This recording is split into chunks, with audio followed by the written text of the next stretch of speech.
Hi, everyone, and welcome to our Retrain the Dyslexic Brain graduate case study review for 2024.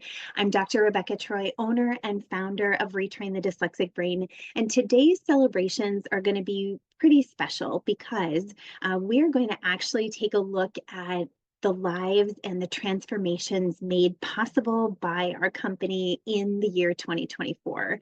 So, as most of you do every year, you come up with, what is our resolution? What do we really want to be intentional about this year? So as we reflected on 2024 and said, like, what do we really want to be doing and known for? It was our intentional review of our amazing program and client successes. And so in the year 2024, every other week, we went live in our Facebook group to share with all of you one of our amazing client graduates and their remarkable case. And so we've got quite the collection now of different testimonials and different data reviews to share with all of you about how all of our clients have really made these life-altering changes.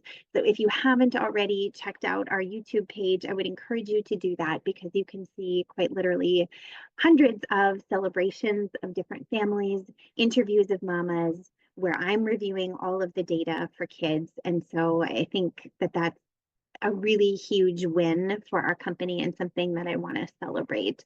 And so if you haven't met us before, I do want to just let you know that everything that we're about to talk about is neuroscience-based dyslexia support that we've given to families that they can use in their home.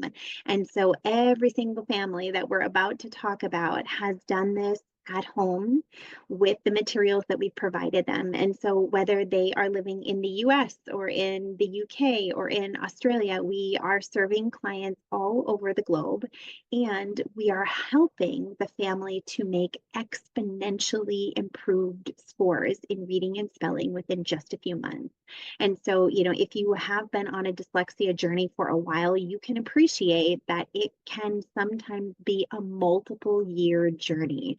And so we're really trying to turn that on its head and just kind of showcase how with the right strategies and leveraging the power of neuroplasticity, you can actually make these kinds of changes for kids within months.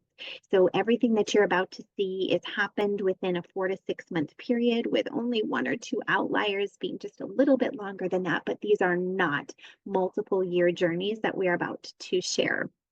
I do want to also say that this is not necessarily for everybody. So the clients that we work with are parents who want to take an active role in their child's literacy progress. And so whether that's because you're tired of waiting for somebody else to do the right thing, or you're frustrated that you haven't seen progress, or you live in a rural area and there isn't anybody to take your child to, or maybe you're even across the world and people don't even talk about dyslexia where you're from. And so regardless of the situation, every single one of these families has raised their hand and said, yes, I want to be taking an active role. I want to be involved. Please teach me. I don't know what to do. Show me what to do.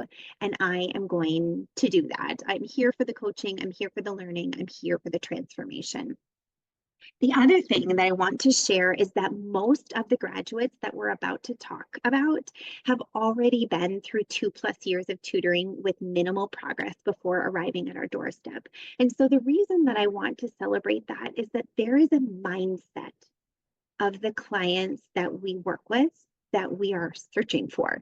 We want to work with people who have the mindset that, yes, I might have been through multiple things before, but I don't yet have the result. And this is my child's life that we're talking about here. So this is not something that I'm willing to say, well, I gave it a try before, it didn't work, so I guess that's it. No. This is their life. This is their literacy. And so it's so vital and important to their success, to their confidence, to their keys to the world, that you are willing to keep going until you get to this place where you finally found the treatment, the support that's going to lead you through. And so even though a lot of clients may have been quote unquote burned through unsuccessful interventions before, they are still willing to show up, to be coached, to get a different result. Something else is, I think, important to know is that many clients do also come with co-occurring conditions. And so we'll talk about that. But a lot of these kids in these cases aren't just dyslexia.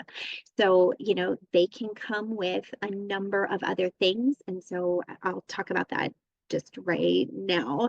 So in science, when we have any kind of an experiment, we've got, what is the solid, the thing that we know is the same. And in that case, it's our curriculum and our course. And we know that that is the thing that is delivered over and over and over and over among all of these cases. And so that part is the same. It's the constant. But we do have some extraneous variables which make this a true case study and not an actual controlled experiment, is that we're dealing with humans and we're dealing with the fact that we can't always control what happens at home. And so, yes, we do tell families to do these exercises for 10 to 15 minutes every single day. But life happens. And so in the data, there are moments where people got sick or people traveled or, something happened that is not necessarily in our control. How the course is implemented, of course, we've got instructions, but that's not necessarily in our control. How consistent the family is, how positive the learning environment is, what type of emotional trauma the child might have incurred relative to reading or learning before. Is the child willing to do the work with their parent or grandparent? Is there split custody? Is the family implementing the coaching? Are there other co-occurring conditions for the child? So all of these things we really don't have any control over. But even despite the fact that all of those other things are happening and have the impact of potentially influencing this, you're going to see that still case after case after case after case of children who have gone through this program have made massive results, which really, again, just goes back to speak to how solid what we are doing is. Because even though all these things are happening that may not be in our control, it's still producing results, which I think is just such a testament. So something else that I do want to point out before we start looking at the data is that, again, dyslexia doesn't always occur in a vacuum. Some kids just have dyslexia, but for many, many others, they also have something else, whether that's ADHD, or they have visual processing issues, or they might have autism, or they might have auditory processing, or they might have working memory deficits. There could also be, for a lot of these kids, something else that's co-occurring. So I just want you to keep that in mind as we're taking a look at this data. So I would be remiss not to talk about this because I take every single opportunity that I can to teach people about dyslexia because I still think that we have a poor understanding of what it really is. But if you take a look at this image, this brain image here, you will see that there are physical differences, neurobiological differences between a person with dyslexia and a person who does not have it. So when you look at a language task specifically, and you're saying to this person, read this paragraph, read this sentence, spell this word, write this essay, there are certain areas of the brain that we know light up during language tasks. So we expect that this area in the back of the brain that's called the occipital lobe to light up. And you can see that for a dyslexic person, it does not. And then you can see that in the parietal temporal lobes, where a lot of our hearing and our processing of language takes place, there's a lot more activity in a typical person than there is in a person with dyslexia. And so we know that that's part of the difficulty and why when words come in, my brain really just doesn't know what to do with this or how to handle it, which is why I might add in an extra letter when I'm trying to spell, or I might omit an entire syllable, or I might see the word cat in front of my eyes. And when I go to visually process that, my brain doesn't know what to do. Therefore, I might work really hard to decode the word cat, and then I see it 2 lines later, and it's like I've never even seen that before. So we know this profile. We've seen it for the last 40 years on imaging like this. But here's what's really powerful. So this is the same type of information, but on EEGs. So again, we see that the typical reader has got activity in these areas as opposed to the person with dyslexia who does not. But what we know through imaging is that through the power of neuroplasticity, the brain can be changed. Brain is a dynamic organ. Just like we used to think that the world is flat and, like that was our belief of the world. People used to believe that intelligence was fixed, that the brain was fixed. And what we know through the advance of technology and neural imaging is that every day we learn more and more about the capacity of this beautiful organ that is our brain and its capacity to change over time, depending on what we do with it. And so you can actually teach the brain to use the visual and auditory systems similar to the brain of a typical reader so that these kids have the capacity to read and spell with ease. And so what you're about to see in this data is that kid over kid, like, no, we're not looking inside of their brains, but we know by the massive changes in their data that something here has shifted in how they are able to see and hear words and their capacity to do that with automaticity and success and independence. And so we're just super, super excited to be able to show people there is another way. Like, look at the gads and gads of data that we're about to share about the graduates that have gone through this program that have spent the time to put in the reps to get the neuroplasticity to do its beautiful thing so that reading and spelling can actually be a breeze as compared to before where we had multiple years of unsuccessful support. So as I mentioned earlier, every other week we went through a client every other week, and we gave you a full case study review. So again, head over to YouTube if you want to take a look at these, but I just wanted to highlight some of the ones that we did in the last couple of weeks. So here's Brittany, 8-year-old girl, went from the 47th percentile to the 94th percentile in her reading, massive growth in every single area. Here's Ashley, she's a 10-year-old. She went from the 10th percentile to the 75th. Again, massive, massive gains in her growth in reading. Again, the way that her brain is able to visually see and hear the information so that she's responding quickly. And this again happened within a couple of months. Not years, months. Here's Tucker, went from the 12th percentile to the 53rd, and Jay, who went from the 14th to the 79th. So again, these are just some examples of the full-blown case study reviews that we did over the last year. But it's just truly outstanding. And so not everybody, wants to be in the limelight, and maybe not everybody wants to be on YouTube or have their face put out there. And so there are a lot of kids that have graduated and gone through the program that maybe aren't on those videos either. So I want to just take a minute to kind of show you some of the data from just a snapshot. This isn't even all of the kids that we've touched in 2024. But just a sampling of them. And what I want you to pay attention to are two things. Number one, the ages of these kids. So pay attention to the fact that they are not all 5, 6 years old. Some of them are 13, 14, 12, 17, 9, 10. So there's a wide range of ages. And then I want you to take a look at what we would consider closing the gap. And so for many, many kids, what's true is that they receive an intervention and it makes some, if any, progress. And so they just feel like they're spinning and spinning in the same place year after year after year, which is frustrating. It's morally debilitating. And so what you'll notice is that for every single one of these kids, they've been able to make statistically significant progress. And if you've been to any of our reviews before, I go into detail about what that really means to have statistical significance and growth.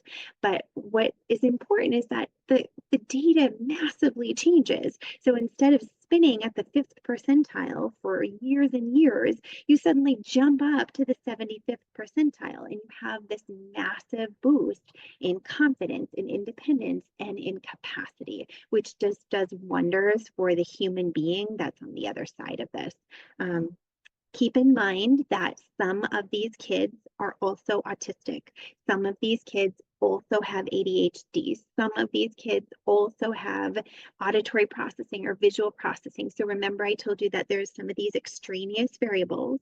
Keep in mind that not every one of these kids' parents did this every single day like we told them to. Life happened and somebody got sick or somebody had a basketball tournament, but what you can see is that kid after kid, data point after data point, there is still this statistically significant growth, which again speaks to the volume of what we are doing and the strength of the program. So without further ado, let me kind of share with you some of our kiddos who have just done an amazing job in 2024. So we've got Grace, age 8, went from the 5th percentile to the 82nd. Yay for Grace. Eloise, age 11, who went from the less than the 1st percentile to the 79th. Lincoln, age 9, who went from the 18th percentile to the 98th. Braden, age 12, who went from the 5th percentile to the 75th. Caleb, age 9, so here again, just because the child is older doesn't mean that they cannot have massive gains. It doesn't mean that you shouldn't go back to the foundations, because look at what happens when you do. Caleb, age 9, from the 13th percentile to the 98th. Eden, age 8, from the 3rd percentile to the 25th. Gabriel, age 9, from the 1st percentile to the 98th percentile. Like, you can't possibly get growth more than that. Holy cow. Sullivan, age 10, from the 39th percentile to the 25th. That's not right. That must be a typo. I'm guessing that that was the 95th, but I'll have to go back to my notes. Sorry about that, everyone. Kinley, age 9, 4th percentile to the 14th. Andrew, age 10, 21st to the 98th. Charlie, age 11, 21st to the 68th. Noah, age 11, 4th to the 25th. Finley, age 8, 4th to the 19th. Jameson, age 12, 42nd to the 63rd. Evan, age 7, 50th to the 68th. Blaze, age 11, 9th to the 63rd. And I just want to say that in at least 3 cases that I can see on this page, the parents of these children were told, there's nothing more that we can do for these kids. We've grown as much as we could possibly grow. We've thrown everything at them. They're not responding. Sorry, but we're just going to have to learn to use adaptive devices. And what is amazing is that for every single one of these kids, they have made massive statistically significant growth, even when other people said not possible. Here's some more from 2024. Excuse me. Emerson, age 11, 1st percentile to the 5th. June, age 8, 5th percentile to the 32nd. Esme, age 9, 13th percentile to the 50th. Caleb, age 10, 1st percentile to the 25th. Judah, age 10, 16th percentile to the 91st. Abby, age 7, 25th to the 53rd. James, age 9, 14th to the 79th. Sean, age 9, 0.4 percentile. So less than 1 to the 25th percentile. Paisley, age 10, 1st to the 6th. Katiana, age 10, 8th to the 16th. Harrison, age 12, 21st to the 53rd. Trevor, age 8, 12th to the 53rd. Max, age 11, 58th to the 68th. Noah, age 8, 5th to the 27th. Brevin, age 9, 6th to the 68th. Brittany, age 8, 47th to the 94th. So again, just want to point out the strength of the system, even though maybe mom and dad didn't do it every day, even though we might have other co-occurring situations. Like I know on this page, we've got kids with trauma who have got other major mental health scenarios going on. Massively changing their growth in reading has a positive impact on their overall life quality. Here's some more graduates from 2024. So we've got Cody, age 8, 10th percentile to the 77th. Jenna, age 14, 13th to the 32nd. Callie, age 10, 2nd to the 10th. Ashley, age 9, 10th to the 75th. Shepherd, age 9, 2nd to the 7th. Titus, age 11, 39th to the 99th. Kendall, age 13, 30th to the 94th. Landon, age 14, 23rd to the 96th. Rachel, age 13, 34th to the 73rd. Look again, look at these teenagers. Again, when they say like not possible for a teen, look at the massive changes that these kids had. All of them. Amazing, amazing. Ani, age 10 from the 27th to the 81st. Jed, age 10 from the 4th to the 39th. Selah, age 14, 45th to the 70th. Molly, age 10, 50th to the 73rd. Lily, age 9, 4th to the 14th. Alex, age 12, 42nd to the 99th. Sophie, age 10, 2nd to the 18th. Oh, and there's more. You're probably getting tired of me doing this. More graduates from 2024. Rebecca, age 14th, 23rd to the 70th. Noelle, age 11th, 9th, age 11, 9th to the 47th. Hayden, age 10, 1st to the 53rd. Luke, age 10, 70th to the 94th. Everett, age 8, 13th to the 82nd. Samantha, age 14, 5th to the 45th. Ben, age 8, 9th to the 34th. Deacon, age 10, 68th to the 94th. Dylan, age 12, 58th to the 87th. Callum, age 10, 14th to the 77th. Caleb, age 10, 7th to the 79th. Boaz, age 8, 27th to the 90th. Clay, age 7, 45th to the 90th. Miles, age 9, 27 to the 50th. Sierra, age 13, 34th to the 75th. We could keep going, folks, but I'm going to just hope that you see that even though not everybody wants to be on social media and not everybody is willing to put their face on YouTube and say, hey, I want to tell my story, behind every one of these numbers is a human being. Somebody who felt less than confident about who they were, about how they showed up in the world because of the way that they were reading and spelling. And I know with certainty that for every single one of these kids, the massive close in gap that we were able to achieve in a couple of months, again, this is 4 to 6 months, with a couple of outliers, that we were able to change lives. So if you're curious and you want to dig in, we do have many clients who said, yes, I'm going to raise my hand and tell my kid's story. I'm not shy. So go on over to YouTube to check those out. But I think what's amazing is that even though we had many extraneous variables, kids with ADHD, kids with autism, they're in there. Even still, the average client is making between 40 to 50 percentile points of growth from start to finish in 4 to 6 months. So what that does, again, is it closes the gap, it increases confidence, independence, wellness, and increases overall potential and opportunity. So here's what that looks like. We do collect minute to the minute data in our program. So every time that a client graduates, we adjust this data so we know exactly what the percentiles look like. We had a couple of kids that had a couple of other extraneous things come in. So right now, our average kiddo that is starting the program is starting at the 19th. Our average kiddo that's finishing is at the 61st. So again, when you're looking at the growth from pre to post, the average kid is making 41 percentile points of growth on average, some more, some less, depending on, their variables and conditions. The same picture with spelling. Our average kid coming in with spelling is at the 9th percentile. The average kiddo leaves at the 31st, again, with some variation in between. Phonological awareness, which we know is at the root of most children's struggles with dyslexia. Most of our clients, our average start percentile is the 35th. Our average exit is the 95th percentile. Average. So just, again, massive growth, which again speaks to the strength of the program. We have got kids all across the globe that are doing this, that are contributing to this data, and parents with varying backgrounds. So some of our parents are educators, most of them are not. They are engineers, they are dentists, they are carpenters, they are, tradespeople of all kinds. And what they all have in common is that they are a caring parent who is willing to take an active role in supporting their child's literacy. And so we coach them, every single one of them, and this is the result. So I want to just celebrate this from a statistical standpoint so that you kind of understand.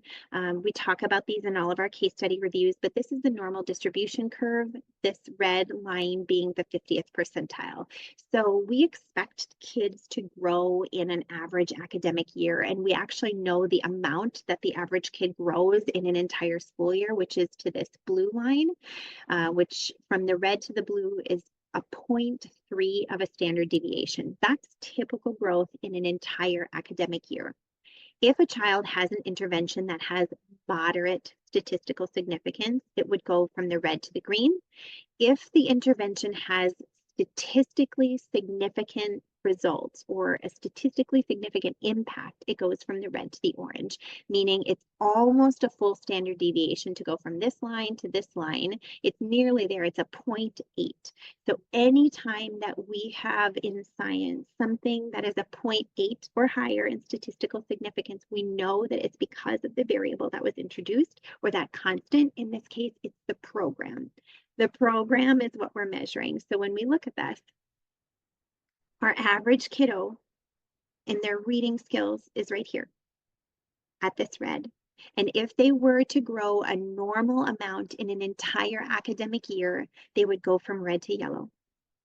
If they were to grow a statistically significant amount where we know with certainty that this program had a positive impact, they would grow to the tan. But we blew that out of the water too, and our average client goes from here to here, which is an entire standard deviation and a half of growth, not in a year, but in 4 to 6 months. So this is what we mean when we say closing the gap. We're talking about taking a kid that was at the low average and moving them well into the average range. Again, the same thing for spelling. We've got the beginning at the 9th percentile. If we would have made typical growth in an entire school year, we would have gone to the yellow. Statistically significant would have taken us to the orange, but our results are better than that. And so we actually blow that out of the water and we make over a standard deviation of growth in spelling too for our average clients. So again, just massively changing the performance pre to post. And so what I can say about the parents that we have in our program is that for the most part, these happen because they remain consistent with the work. And so these were completed with no less than 5 days a week at 10 to 20 minutes a day. We say 10 to 15.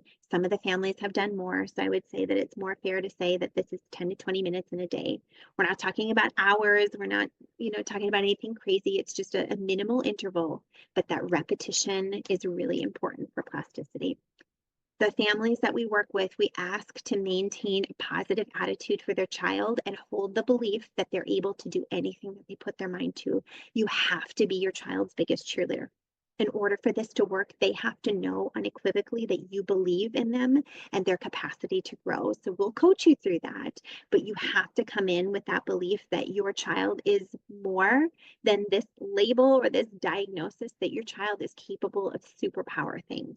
So we've got to have that belief, and we work with those people. All of our clients remain coachable throughout the process, meaning that we are experts here. We know exactly what we're doing in order to get you these results. And so we're going to help to coach you through that so that your child can get results, but you have to be willing to be coachable through that process.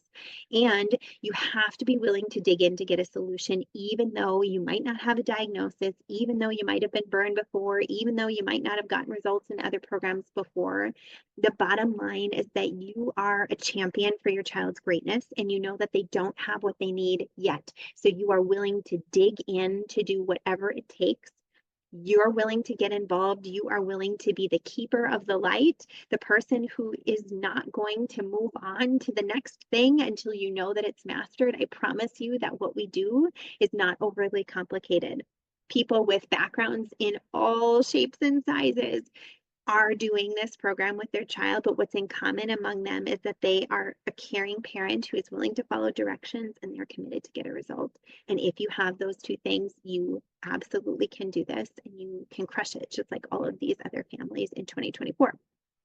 So um, we're just super, super proud of what we do. And so in 2025, we plan to continue with this visibility, just helping people to see that there is another way to support a child with dyslexia. This does not have to be a multiple year journey. In 4 to 6 months, you can blow out of the water the progress that you might have made in an entire academic year and, double and triple that for your child, really helping them to close the gap. And so why is that important? If you don't, inevitably your child will miss out on opportunities. They may have current and ongoing struggles. There may be future opportunities that they're going to miss because they're still back here struggling. And let's be honest, it's not just the child that suffers. It is absolutely the family. Anybody who is involved in this child's day to day who understands the trauma that it can bring suffers too. So it's got the potential to really have some very positive improvement in academic performance, increasing of self-esteem and confidence, better mental health, greater access to opportunities. So just tons and tons of really important reasons why it is so critical to dig in. So we know that sometimes when our viewers tune in, they can be at a couple of different places. Either I suspect that my child might have dyslexia, and so I'm just trying to learn as much as I can to dig in. And if that's you and you're still trying to figure that out, I would highly encourage you to sign up for our Dyslexia Discovery Workshop. We will help you to figure that out with certainty within just 20 minutes so that you know if dyslexia is really what you're dealing with. Very cost effective, very, very accurate, and something that I think you absolutely could figure out in 20 minutes. So let us know if you need Dyslexia Discovery Workshop. We will help you to get on the path to support for that.